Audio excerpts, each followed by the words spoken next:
पुत्रदा एकादशी व्रत करने वाले व्यक्ति को पूजा के बाद श्रावण पुत्रदा एकादशी व्रत की कथा जरूर सुननी चाहिए।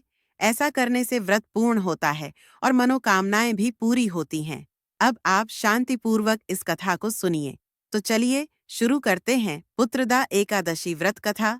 द्वापर युग के आरंभ में महिष्मति नाम की एक नगरी थी, जिसमें महीजित नाम का राजा राज्य करता था। लेकिन पुत्रहीन होने के कारण राजा को राज्य सुखदायक नहीं लगता था। उसका मानना था कि जिसके संतान न हो, उसके लिए यह लोक और परलोक दोनों ही दुखदायक होते हैं। पुत्र सुख की प्राप्ति के लिए राजा ने अनेक उपाय किए, परंतु राजा को पुत्र की प्राप्ति नहीं हुई। वृद्धावस्था आती देखकर राजा ने प्रजा के प्रतिनिधियों को बुलाया और कहा, हे प्रजाजनों, मेरे खजाने में अन्याय से उपार्जन किया हुआ धन नहीं है। न मैंने कभी देवताओं तथा ब्राह्मणों का धन छीना है। किसी दूसरे की धरोहर भी मैंने नहीं ली। प्रजा को पुत्र के समान पालता रहा। कभी किसी से घृणा नहीं की। सबको समान माना है। सज्जनों की सदा पूजा करता हूँ। इस प्रकार धर्मयुक्त राज्य करते हुए भी मेरे पुत्र नहीं हैं। सो मैं अत्यंत दुख पा रहा हूँ। इसका क्या कारण है? राजा महीजित की इस बात को विचारने के लिए मंत्री तथा प्रजा के प्रतिनिधि वन को गए। वहां बड़े बड़े ऋषि मुनियों के दर्शन किए।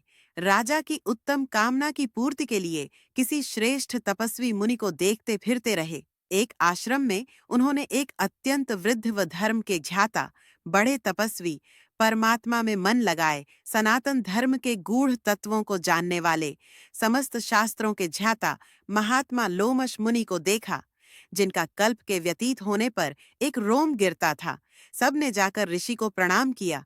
उन लोगों को देखकर मुनि ने पूछा कि आप लोग किस कारण से आए हैं? निसंदेह मैं आप लोगों का हित करूंगा। मेरा जन्म केवल दूसरों के उपकार के लिए हुआ है, इसमें संदेह मत करो। लोमश अर्षि के ऐसे वचन सुनकर सब लोग बोले, हे महर्षि, आप हमारी बात जानने में ब्रह्मा से भी अधिक समर्थ हैं, अतः आप हमारे इस संदेह को दूर कीजिए। महिष्मतिपुरी का धर्मात्मा राजा महीजित प्रजा का पुत्र के समान पालन करता है, फिर भी वह पुत्रहीन होने के कारण दुखी है। उन लोगों ने आगे कहा कि हम लोग उसकी प्रजा हैं, अतः उसके दुख से हम भी दुखी हैं। आपके दर्शन से हमें पूर्ण विश्वास है कि हमारा यह संकट अवश्य दूर हो जाएगा, क्योंकि महान पुरुषों के दर्शन मात्र से अनेक कष्ट दूर हो जाते हैं। अब आप कृपा करके राजा के पुत्र होने का उपाय बतलाएं।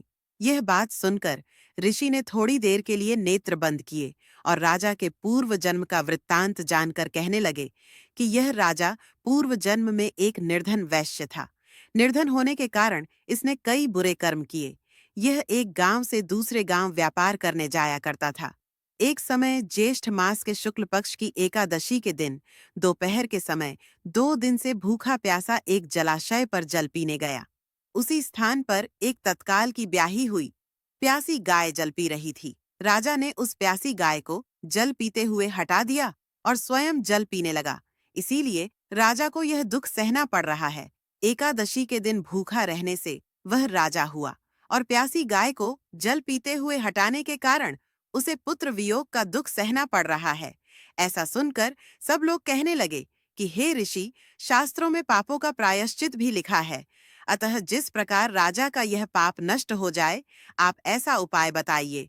लोमश मुनि कहने लगे कि श्रावण शुक्ल पक्ष की एकादशी को, जिसे पुत्रदा एकादशी भी कहते हैं, तुम सब लोग उस दिन व्रत करो और रात्रि को जागरण करो, तो इससे राजा का यह पूर्व जन्म का पाप अवश्य नष्ट हो जाएगा।